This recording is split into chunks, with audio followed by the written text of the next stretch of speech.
Njamena, Kori Bachidirama, je viens de vous saluer en bozo, une langue du Mali.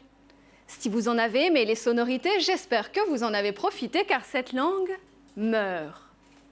Elle meurt car elle est en train d'être mangée. Et oui, les langues se mangent entre elles. La langue nationale mange les langues régionales, par exemple, et la langue de l'école mange les langues familiales. Ce phénomène, la glottophagie, glotto, langue, phagie, manger, ne concerne pas seulement le Mali.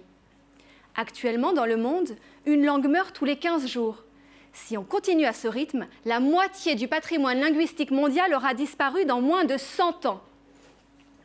Vous me direz peut-être que la communication pourrait être facilitée si l'humanité partageait une langue commune.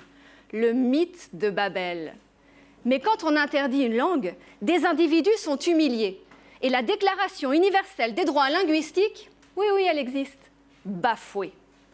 Et quand on prive un enfant de sa langue maternelle à l'école, c'est l'égalité des chances qui est menacée. Les scientifiques sont unanimes en effet.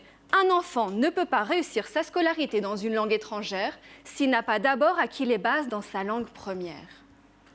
Apprendre dans sa langue, celle qu'on comprend, voici le cœur de mes recherches.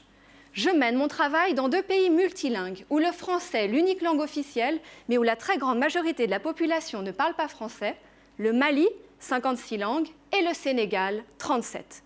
Mon objectif, comprendre comment fonctionnent les écoles primaires dans ces 2 pays.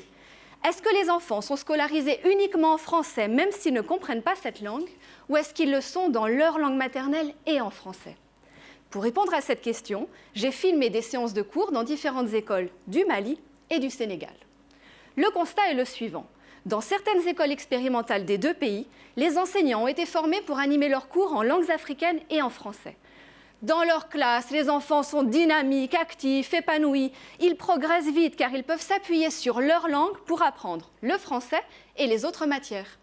Dans d'autres écoles, en revanche, une majorité, les enseignants dispensent leurs cours uniquement en français, faute de formation et d'outils plurilingues adaptés.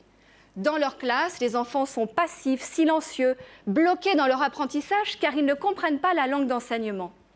Alors, pour la qualité de l'école, pour l'égalité des chances, pour la défense des langues en danger et pour le respect des droits de l'homme, le savoir-faire des enseignants des classes plurilingues doit être très largement partagé. C'est pourquoi je consacre la dernière année de ma thèse à la réalisation de vidéos grand public où l'expertise et l'engagement de ces enseignants seront valorisés. Merci en bozo, Khayeran, en bambara du Mali, Aoniche et en wolof du Sénégal, Djerejef.